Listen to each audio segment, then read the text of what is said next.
नमस्कार। बीएड द्वितीय वर्ष विषय हमारा संस्कृत का शिक्षण शास्त्र, जिसके अंतर्गत की आज हम लोग जिस टॉपिक पे बात करने वाले हैं वो संस्कृत पाठ्य पुस्तक की आवश्यक विशेषताओं की चर्चा हम इस वीडियो के माध्यम से करने वाले हैं। एक संस्कृत की जो पाठ्य पुस्तक है उनमें जो गुण होते हैं उनकी चर्चा हम लोग कर चुके हैं। उन्हीं पर आधारित कुछ विशेषता एक पाठ्य पुस्तक में होनी चाहिए, जिसकी अनिवार्यता एक पाठ्य पुस्तक के लिए होती है, उनके बारे में हम चर्चा करने वाले हैं। तो दो प्रकार की इसके अंतर्गत हम लोग बात करने वाले हैं। पहला है शैक्षिक विशेषताएं और दूसरा है भौतिक विशेषताएं। क्या है? भौतिक। पहला शैक्षिक और दूसरा भौतिक विशेषता। शैक्षिक विशेषताओं के सबसे पहले हम लोग देखेंगे, सबसे पहले हम लोग शैक्षिक विशेषताओं के बारे में चर्चा करते हैं। तो उसमें सबसे पहले हम देखेंगे विषय वस्तु का चयन। क्या? विषय वस्तु का चयन। कहने का मतलब ये है कि जो विषय वस्तु चयनित की गई है, किताब है, किताब में जैसे कहानी ली गई है, तो कहानी किस आधार पर ली गई है, उसमें क्या विषय वस्तु के बारे में बताया गया है। तो जो विषय वस्तु का चयन है उसमें किन किन चीजों का होना बहुत आवश्यक है। तो संगत विषय वस्तु पहला है, संगत विषय वस्तु होनी चाहिए। ठीक है, अगर एक पाठ्य पुस्तक में विषय वस्तु का चयन किया गया है, शैक्षिक आधार पर विषय वस्तु का चयन जरूरी है, और अगर चयन किया जा रहा है तो किन आधारों पर होना चाहिए, तो चयन की गई विषय वस्तु संगत होनी चाहिए। दूसरा है विस्तार एवं विस्तार, यह पूर्णतावादी होनी चाहिए।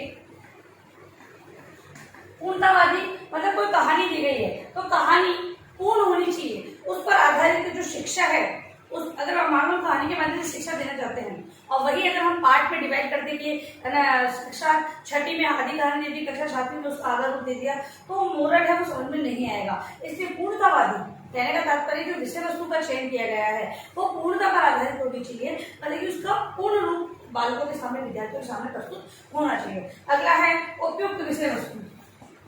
उपयुक्त विषय वस्तु। अगली जो विषय वस्तु का चयन, उसमें ध्यान रखें कि बालकों की आयु योग्यता के अकॉर्डिंग वो उपयुक्त होनी चाहिए विषय वस्तु। अगला है प्रामाणिकता। प्रामाणिकता, अगर प्रामाणिकता के बारे में अगर हम बात कर रहे हैं तो वो प्रामाणिक होनी चाहिए।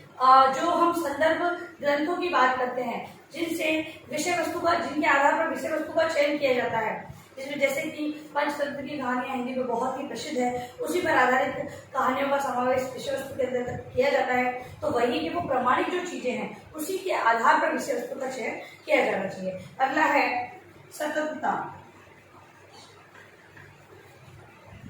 सततता से मतलब है कि लगातार, ऐसा नहीं कि विषय वस्तु जैसे कि हम बोल रहे हैं पाठ्यक्रम का निर्माण जो किया जा रहा है बालकों की आयु के बड़ी कम, फिर ज्यादा, फिर ज्यादा, ऐसे किया जा रहा है। तो विषय वस्तु का चयन किया जा रहा है तो पहले अगर हम केवल धार्मिक शब्दों की बात कर रहे हैं तो पहले पार्ट में कुछ ऐसे शब्द लिए जाए जो नवीन हो, तत्पश्चात और दूसरे पार्ट में कुछ और नवीन शब्दों का प्रयोग किया जाए। तो सततता उसमें होनी चाहिए, मतलब कि लगातार ऐसा क्रम रहना चाहिए कि नए नए शब्दों का समावेश किया जाए, जिससे बालक नए नए शब्दों से अवगत हो सके। ठीक है, शब्दार्थ दे रखे होते हैं, उसमें अर्थों के बारे में बताया जा रहा है। आजकल तो हिंदी, अंग्रेजी, ठीक है, और संस्कृत का जो रूप है वो हिंदी और अंग्रेजी दोनों रूपों में दिया जा रहा है, ताकि बच्चे उसको अच्छे तरीके से समझे। जो बच्चे हिंदी कम समझ पाते हैं, इंग्लिश मीडियम के बच्चों के लिए माध्यम ही अंग्रेजी रहता है, तो वहाँ पर बालकों की जो शब्द भंडार है वो अंग्रेजी में विकसित रहता है, मतलब अंग्रेजी का ज्यादा उनके अंतर्गत विकास होता है, अंग्रेजी भाषा का। तो यहाँ पर संस्कृत के अंदर अंग्रेजी में भी ट्रांसलेट किया जाता है शब्दों के अर्थ को। ठीक है, तो सततता मतलब लगातार इस क्रम को बढ़ाना विषय वस्तु का। फिर है जीवन से संबंधित। जीवन से संबंधित, अगर जीवन से संबंधित होने की बात करें तो विषय वस्तु जीवन पर आधारित नहीं होगी तो बालकों को समझने में भी कठिनाई होगी तथा वे अपने व्यवहार में उसे कभी अपना नहीं सकेंगे। इसलिए तो विषय वस्तु के चयन में जीवन से संबंधित होने का ध्यान अवश्य रखना चाहिए। अगला है एकीकृत विषय वस्तु। एकीकृत विषय वस्तु, अगला है एकीकृत विषय वस्तु। एकीकृत से मतलब है कि ऐसा नहीं छोटे बालकों को कहानियां दे दी जाए, नहीं, उसके अंतर्गत सभी चीजों का एकीकरण किया जाना चाहिए, सभी का समावेश होना चाहिए, सभी विषय वस्तु जो सभी का ये कहे कि छोटे छोटे बालकों को दिया जाना चाहिए, ताकि आगे जाकर उसे बड़े रूप को समझ सके। तो कहानियां, छोटी कहानियां उनको दी जाए, और उसमें श्लोक है तो श्लोकों का भी समावेश किया जाए, नाटक है, एकांकी, सभी का समावेश उसमें होना चाहिए। एक रूप में उन्हें शिक्षण व्याकरण का कुछ भाग उन्हें दिया जाना चाहिए। तो इस प्रकार से सभी चीजों को एकीकृत करते हुए विषय वस्तु का चयन किया जाना चाहिए। फिर है अद्यतन। अद्यतन मतलब होता है कि जो मतलब कि अभी जो हाल ही में प्रेजेंट में जो विषय वस्तु ये कहे कि जो नवीन तथ्य जुड़े होते हैं, क्या करें कोई नया टॉपिक है, जैसे नए टॉपिक अगर जब होते हैं तो उस पर आधारित विभिन्न प्रकार की रिसर्च होती है, और इसके अलावा विभिन्न प्रकार की निबंध प्रतियोगिताएं रखाई जाती है।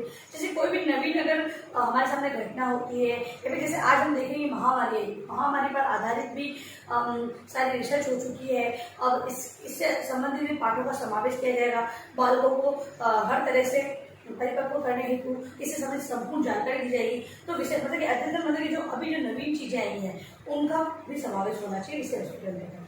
फिर है विषय वस्तु का संगठन। दूसरा है शैक्षिक के अंतर्गत, दूसरा है विषय वस्तु का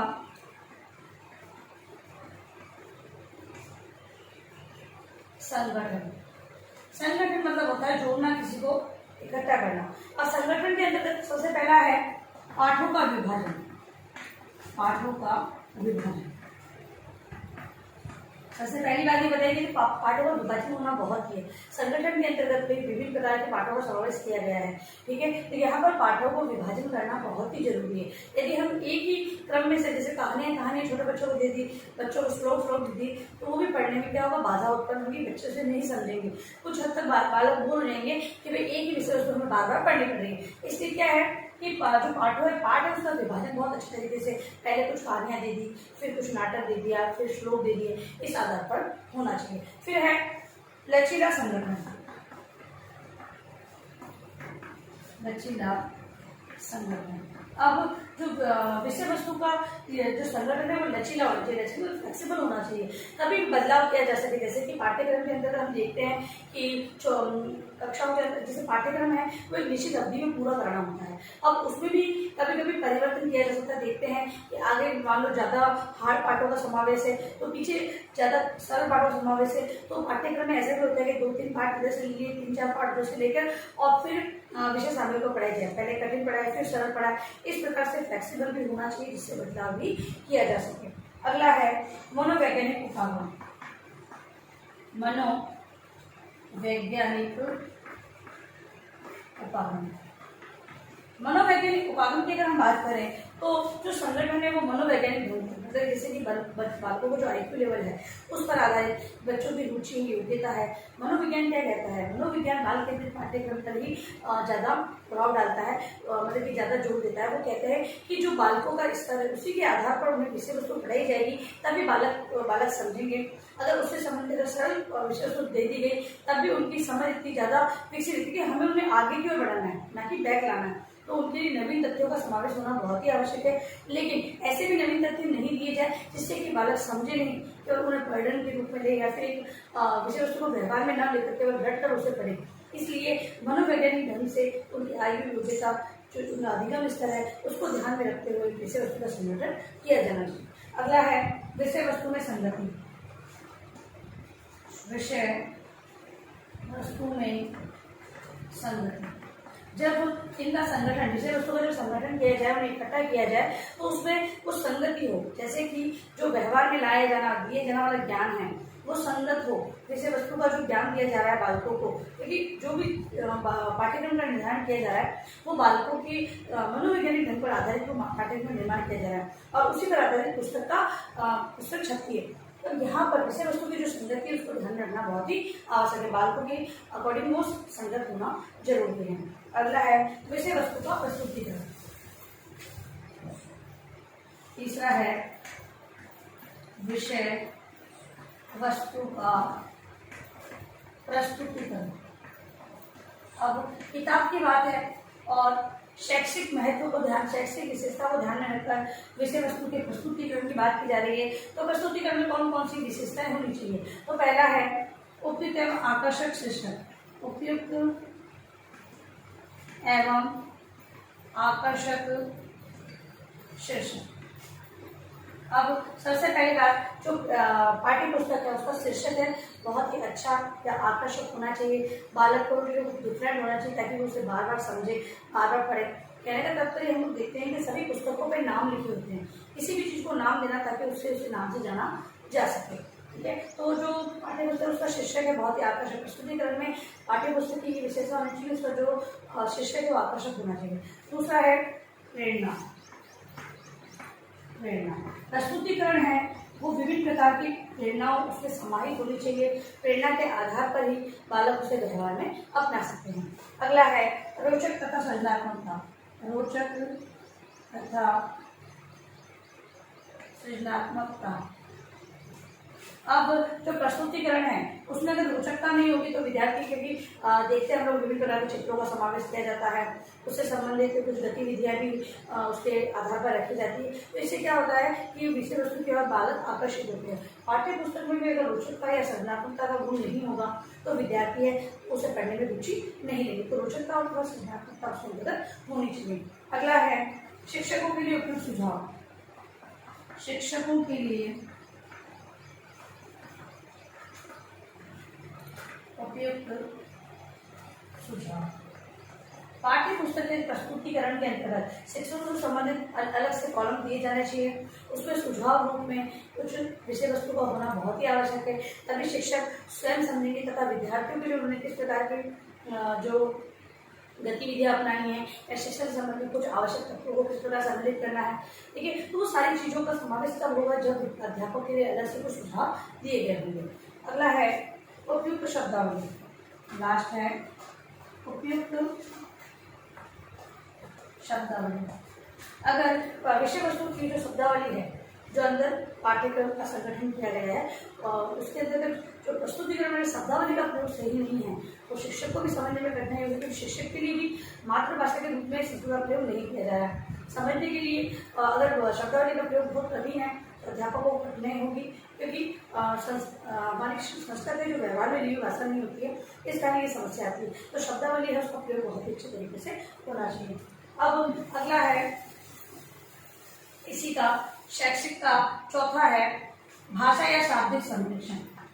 भाषा या शाब्दिक संप्रेषण। भाषा या शाब्दिक संप्रेषण। अब भाषा और जो शब्दों का संप्रेषण है उसमें कुछ इस प्रकार की विशेषताएं होनी चाहिए, जैसा उपयुक्त शब्दावली का प्रयोग। उपयुक्त शब्दावली का प्रयोग। ठीक है, संप्रेषण मतलब कि जो विषय वस्तु का आदान प्रदान किया जा रहा है उसकी शब्दावली का प्रयोग उपयुक्त होना चाहिए बालकों और शिक्षक की समझ के लिए। अगला है सरल तथा लघु वाक्य। सरल तथा लघु वाक्य।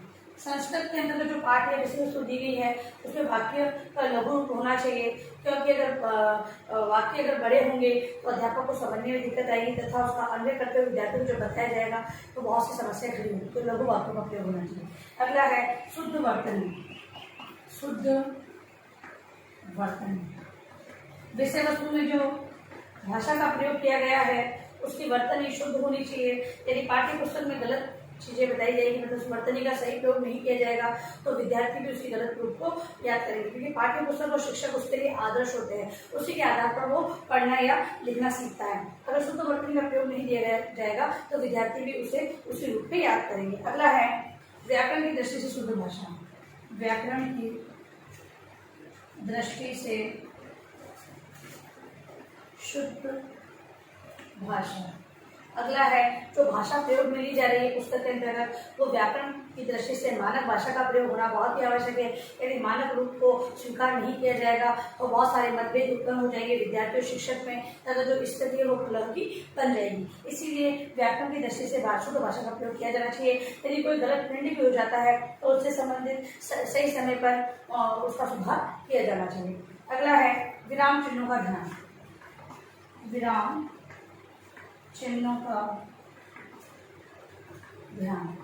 विराम चिन्हों का ध्यान मतलब कि जो पाठ्य पुस्तक में जो विराम चिन्ह के संस्कृत के अंतर्गत जो विराम चिन्हों का प्रयोग किया जाता है, अब जो विराम चिन्ह दिया है उनका सही प्रयोग नहीं होगा तो किस प्रकार पाठ का पढ़ना है, जो पाठ को पढ़ा जा रहा है पढ़ने में किस प्रकार किया जाएगी, समस्या उत्पन्न हो जाएगी।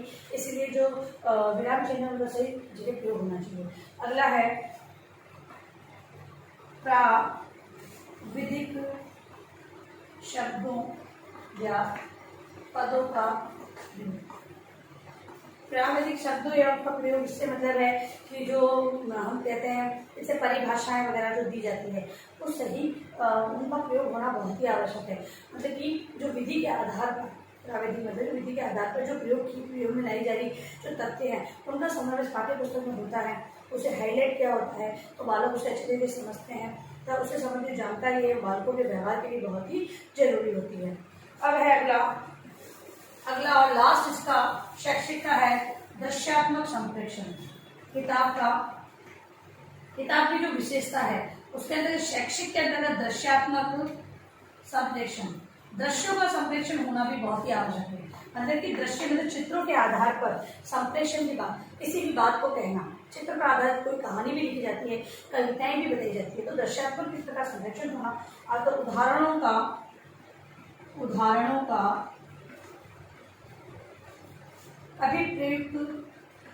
अभिप्राय युक्त प्रस्तुतिकरण। अब जो उदाहरण दे रखे हैं, अब अगर वो बिना मतलब के दे रहे होंगे तो विषय वस्तु से वो संबंधित ही नहीं है तो किस कार्य के होंगे। इसीलिए कहा गया है कि इस विशेषता को ध्यान में रखा जाए कि अगर उदाहरण दिए भी जा रहे हैं तो वो अभी मतलब कि किसी चीज के लिए अभिप्राय रखते हो उसके लिए आवश्यक हो तभी उसका प्रयोग उसका होना प्रस्तुतिकरण होना आवश्यक होगा। तो अभिप्राय युक्त प्रस्तुतिकरण के अंतर्गत उदाहरण को लिया जाना चाहिए, अभिप्राय होना चाहिए। फिर है स्पष्ट एवं उपयुक्त।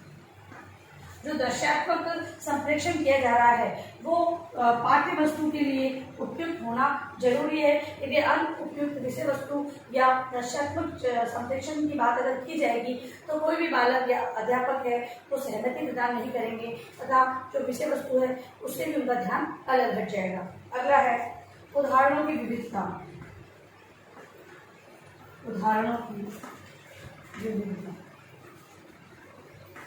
विषय वस्तु को सरल एवं रोचक बनाने के लिए विभिन्न प्रकार के उदाहरणों का समावेश होना बहुत ही आवश्यक है। अगला है कार्य एवं अभ्यास। शैक्षिक महत्व को ध्यान में रखते हुए विभिन्न प्रकार के कार्यों का समावेश होना चाहिए। ऐसे शब्दार्थ हैं जो दिए जाते हैं, अध्यापक स्वयं बोर्ड पर लिखते हैं, विद्यार्थियों को लिखने के लिए देते हैं। इसके अलावा विभिन्न प्रकार के जो रिक्त स्थानों की पूर्ति है, सही मिलान होता है। इस प्रकार की जो अभ्यास से संबंधित जो जानकारी है वो विद्यार्थियों को प्राप्त करवाने हेतु पाठ्य पुस्तक के अंतर्गत अभ्यास कार्य दिया जाना चाहिए। अगला है पूर्व तथा अंतिम प्रश्न। जो पहला और अंतिम जो प्रश्न है वो बहुत ही आकर्षक, जो किताब का पहला पन्ना और लास्ट वाला जो पढ़ना है वो शैक्षिक महत्व को दृष्टिगत करते हुए प्रभावी बनाना चाहिए। उसके अंदर प्रस्तावना है, परिचय है, लास्ट में संदर्भ है, इन सारी चीज़ों का समावेश होना बहुत ही आवश्यक है। इन चित्रों के आधार पर बहुत कुछ कहा जाता है क्योंकि दृश्यात्मक संप्रेषण की बात हम कर रहे हैं तो इन पर आधारित जो चित्र होते हैं उनसे बहुत अच्छे तरह से संप्रेषण का कार्य किया जा सकता है। अब हम बात करेंगे भौतिक की। भौतिक विशेषताएं कौन कौन सी होनी चाहिए इसमें। भौतिक दो बात बताए थे, तो भौतिक मतलब होता है कि जो हमारे सामने उपलब्ध है उसके आधार पर। तो भौतिक के अंतर्गत सबसे पहली बात आनी चाहिए शिक्षा के स्तर के अनुकूल। शिक्षा के स्तर के अनुकूल छोटी कक्षाओं में हम लोग देखते हैं भौतिक मतलब जो किताब खुद है उससे पर आधारित और जो विषय वस्तु पर हमने अभी बात की थी वो शैक्षिक महत्व की दृष्टिगत। अब भौतिक महत्व को ध्यान में रखते हुए कि विद्यार्थियों को यदि हम लोग उसके शिक्षा के स्तर को ध्यान में रखेंगे तो कक्षा 6 की किताब आप 10वीं में दोगे वो बालकों के लिए कोई सार नहीं रहेगा। इसलिए जो शिक्षा का स्तर है उसके अनुकूल ही विषय जो पाठ्य पुस्तक है उसके भौतिक गुणों को ध्यान में रखना चाहिए। फिर है लंबाई उपयुक्त। लंबाई उपयुक्त, लंबाई उपयुक्त मतलब जो पाठ्य पुस्तक है उसकी लंबाई है वो उपयुक्त होनी चाहिए। ज़्यादा बड़ी पुस्तक और ज़्यादा छोटी पुस्तक में भी ज़्यादा छोटी पुस्तक होगी तो उसमें जो अक्षर है उनका आकार बहुत छोटा होगा, और ज़्यादा बड़ी होगी तो रखने में लाने ले जाने में बहुत ही समस्या होगी, इसलिए उपयुक्त होना चाहिए। फिर आयु तथा स्तर का ध्यान, स्तर को ध्यान में रखना। विद्यार्थियों की आयु, उनका स्तर है उसको ध्यान में रखते हुए जो किताब का भौतिक आवरण है वो होना चाहिए। अगला है टाइप की व्यवस्था। टाइप की व्यवस्था, जो टाइपिंग की व्यवस्था है वो डबल प्रिंट नहीं होनी चाहिए, धुंधली प्रिंट नहीं होनी चाहिए, ठीक है। अगर ये कहें कि प्रिंट है वो बहुत ज़्यादा डार्क होगी, करके समझने में दिक्कत आएगी, तो इस प्रकार से टाइपिंग की जो व्यवस्था है उसको भी अच्छी तरह से ध्यान रखना चाहिए। फिर है पृष्ठ की ऊपरी निम्न भाग, उत्तरी भाग का उपयुक्त चौड़ाई एवं मार्जिन। जो किताब है उसका ऊपर का भाग, पिछला भाग तथा जो चौड़ाई या लंबाई है उनमें मार्जिन होना चाहिए। हम देखते हैं कि विषय वस्तु बीच में होती है तथा उसकी बाउंड्री बनी होती है, उसमें कुछ हास्य छोड़ दिया जाता है। अगर वो हास्य नहीं छोड़ा जाए तो बाइंडिंग की तरह से दिक्कत आती है। तो किताब को जब बनाई जाए तो उसमें ये मार्जिन का ध्यान बहुत ही रखना बहुत ही आवश्यक होता है। अगला है बाह्य एवं आंतरिक। बाह्य एवं आंतरिक रूप के अंतर्गत जो किताब का जो पृष्ठ है वो उसकी मोटाई, उस पर जिल्द जो आवरण क्या होता है वो सारी व्यवस्थाएं सही प्रकार की होनी चाहिए। अगला है जिल्द। जिल्द की बात हमने कर ली है कि वो मोटा होना चाहिए, छोटी कक्षाओं के लिए थोड़ा मोटा, ताकि वो बच्चे उससे फाड़े ना, क्योंकि पूरे साल उस किताब को पढ़ना है तो उस हिसाब से ध्यान रखना चाहिए। बड़ी कक्षाओं के लिए थोड़ा पतला हो सकता है, लेकिन उसके भी जिलेटिन करने का होना बहुत ही आवश्यक है। अगला है मूल्य उपयुक्त हो। मूल्य उपयुक्त हो, अगली विशेषता जो भौतिक के अंतर्गत देखी जाती है वो इस विशेषता का होना बहुत ही आवश्यक है। उसका मूल्य ज़्यादा नहीं होना चाहिए। किताब के अकॉर्डिंग यही कहे कि जो माता पिता अभिभावक है वो अफोर्ड कर सके, इस प्रकार से पाठ्य पुस्तक का मूल्य निर्धारित किया जाना चाहिए। तो इस प्रकार से जो आवश्यक विशेषताओं के अंतर्गत हमें भौतिक और शैक्षिक दोनों प्रकार की आवश्यकताओं को जानना बहुत ही आवश्यक है, और एक पाठ्य पुस्तक के अंतर्गत इन आवश्यकताओं को विशेष रूप से होना चाहिए। अभी के नए कार्य प्रश्न, पाठ्य पुस्तक की आवश्यक विशेषताओं का वर्णन करें। ठीक है, ये है आपका गृह कार्य प्रश्न, इसे अनिवार्य रूप से आपको करना है। और अंत में इस महामारी के दौर में कम से कम आवश्यक कार्य होने पर आप बाहर निकले, यदि बाहर जाते भी हैं तो 3 बातों का आपको ध्यान रखना है। मास्क लगाना है, सोशल डिस्टेंस बनाना है और हाथों को बार बार सैनिटाइज करना है। सुरक्षित रहे, सभी का ध्यान रखें। धन्यवाद।